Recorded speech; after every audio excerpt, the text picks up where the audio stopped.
Итог матча 3-1. Большое спасибо ребятам. И вчера на пресс-конференции я говорил, что это большая работа всей команды.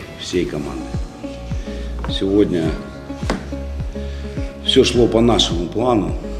Да, немножко мы не доработали на стандарте на угловом, но от своего плана не отошли.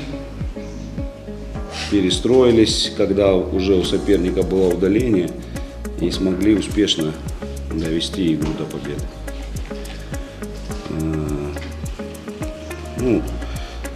Я думаю, что не надо говорить о силе соперника, но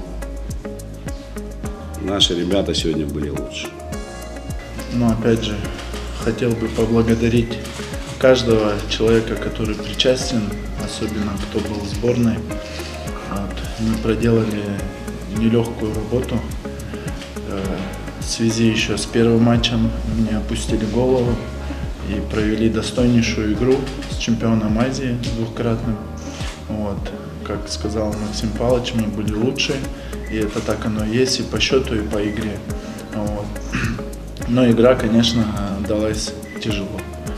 Не без этого, но я очень рад, что мы подготовились, как я и говорил вчера на пресс-конференции, что сегодня мы поймем, готовы ли мы на 100% или нет. Сегодня мы были готовы на 200%, поэтому всем спасибо.